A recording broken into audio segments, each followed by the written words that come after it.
Okay, so we are now entering the pre-launch phase of the church plant. And your team is right now discussing things like how we're going to organize and who's going to lead this new church.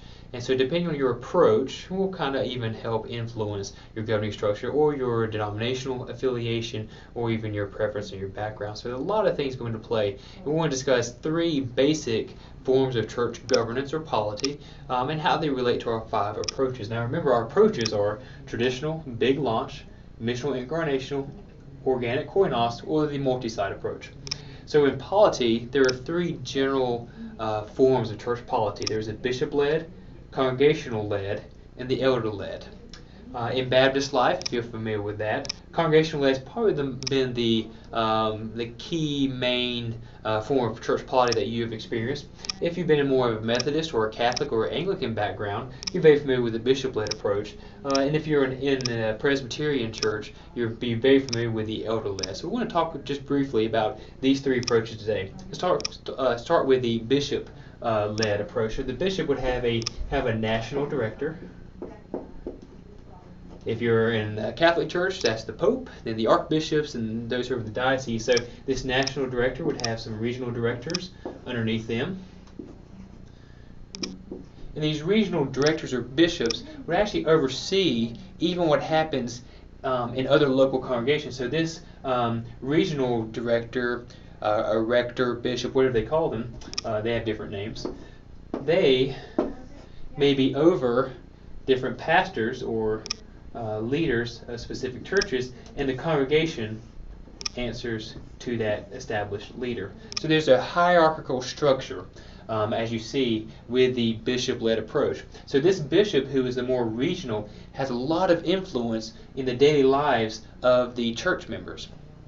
They make big decisions. They even decide where the different pastors go. So you see this in the Methodist Church, the Episcopalian, Lutheran, Catholic, and even Anglican. And so this is a very common approach that we have seen. And an article you'll be reading actually go into the scriptural basis for such. So let's look at the next approach, one that we're probably more familiar with, will be the congregational-led approach. So the congregational-led approach, instead of having a national archbishop or director, they actually have the congregation, it says up here. And the congregation, by popular vote, gets to decide who the pastor is, who the deacons are, that should be a P, and also gets to decide different types of committees and teams. So each of these, the pastor, the deacons, and the committees all answer to the voice and the vote of the congregation. So we would be very familiar with this in a Baptist setting, where any type of major issue, whether it's the budget or whether to purchase new property, to vote in a youth pastor, or to decide if we're going to add small groups to our Sunday school, those type of issues would actually come all the way to the congregation to make that decision. And then underneath this, the pastor may have staff. Maybe the deacons will have some other kind. So there is some kind of hierarchical structure, but ultimately the congregation is in control. Now let's go ahead and emphasize here, especially with the congregational model, we would all say that Christ is the head of any approach. Especially in the congregational approach, we'll definitely say Christ is our head and we are the body. So here the congregational approach really focuses on the aspect of the priesthood of every believer. And so every member is considered a minister, so to speak. So they get to vote, they get to help make decisions, they help guide the church. But often, and you're probably very familiar with this, the pastor really has a lot of say in what the congregation votes for. He still casts vision, he still leads the people, but ultimately he has to answer to the wishes of the congregation, so to speak. And the deacons likewise will work with the pastor. Now some congregational-led churches actually delegate some leadership for the deacons to have oversight of the pastor, but not in every single case. And these work together, deacons with the different committees and leadership. So this is a very simple congregational approach. This will be very familiar in a lot of non-denominational churches and even in, especially in Baptist churches. So let's look at the last one, the elder-led approach. So in the elder-led, there's many different ways to flesh this out. But let's go with the most simplest form, which looks very similar to the congregational model. In the elder-led approach, you would have a team of elders who would oversee the congregation. Okay. So the elders will work together, and underneath here we have the deacons, who all kind of answer to the elders, so to speak. And ultimately the congregation listens to what the elders decide as far as the direction of the church. So in an elder-led church, in the Bible we do have scripture that does speak to a plurality of elders or overseers, even in local congregations and cities. And so we see that there is biblical precedent for it.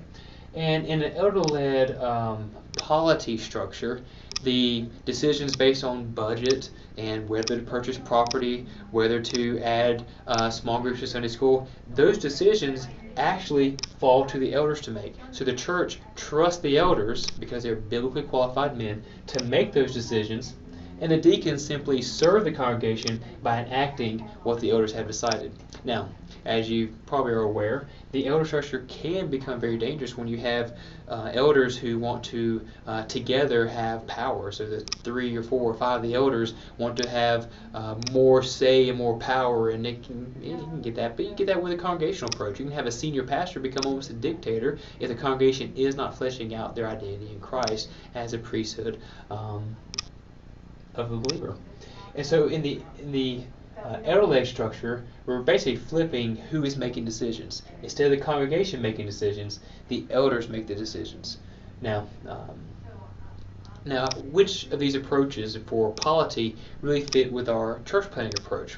Well, if you're doing a traditional style approach where you're just kind of moving in, you're starting a small group, you're raising that up, you start having a worship service fairly quickly, we have a few families, you start new ministries and so forth.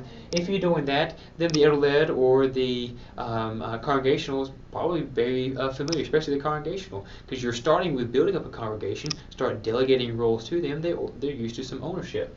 The big launch can have either 3 approaches. Congregational-led church can easily help send a group of people led by a pastor with qualified other pastors and deacons to start a big launch service, or they may set up 2 or 3 elders who are leading this big service and a big launch for the church, and the congregation serves to support in the role of ministering to each other and for the bigger church. And so, and even in the bishop-led approach, you may have a bishop or an archbishop actually work with a church in their district, so to speak, to help plant a new church by sending a big launch team and helping raise funds. So you can actually have each of these. Now, the missional incarnational really goes back and forth between the elder-led and the congregational-led.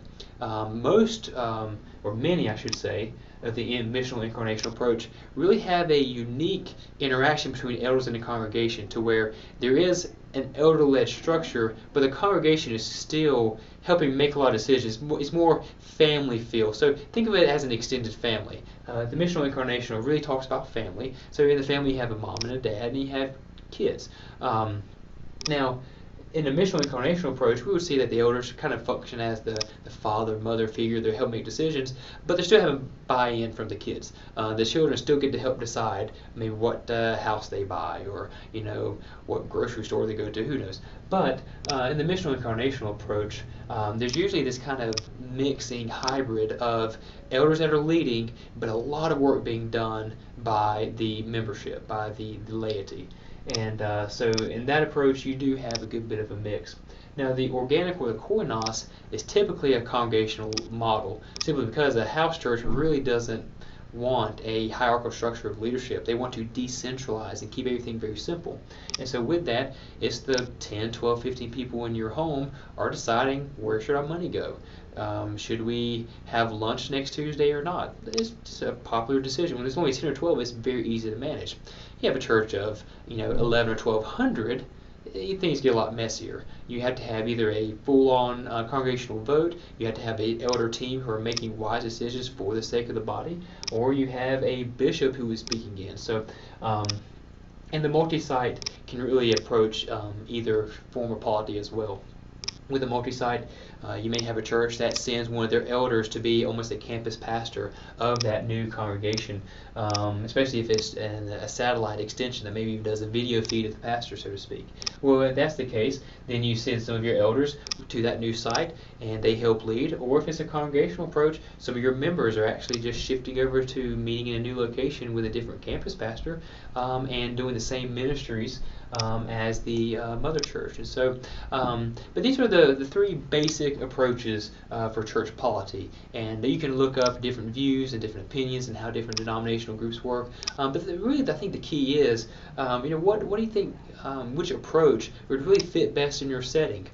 There are some contexts, some communities where, a congregational approach is probably going to be the best. Having the voice of everybody really speaking and have a lot of ownership for ministry may even be the best. And in other cases, you may need to say we have to have a very strong team of elders who are making the key decisions for the church and equipping the people for ministry. Personally, I do favor the elder-led approach. I believe any of these approaches should have a plurality of pastor elders who are helping lead. So there's not one pastor expected to be the prophet, the priest, and the king for the whole congregation. But I do believe there's room for a congregationally led church to still have a body of elders who are trusted men who can pastor and lead the people on mission and work with the deacons so the deacons can actually do what the Bible will ask of deacons to serve the body, so that the elders and pastors can focus on ministry of the word and prayer. And so I personally favor the elder-led approach, but I would say in any of these approaches, you need to have a plurality. A team of pastors, I think, is always essential. They may not be the lead pastor. One may be the lead, and others may be an executive pastor or a community groups pastor. There's different ways, but having that team really provides a lot of accountability and provides a lot of just practical help for the pastor, so he's not burnt out expected to do everything. So that's just a quick snapshot of the three different basic forms of church polity for your group to think through as you're planning this new church.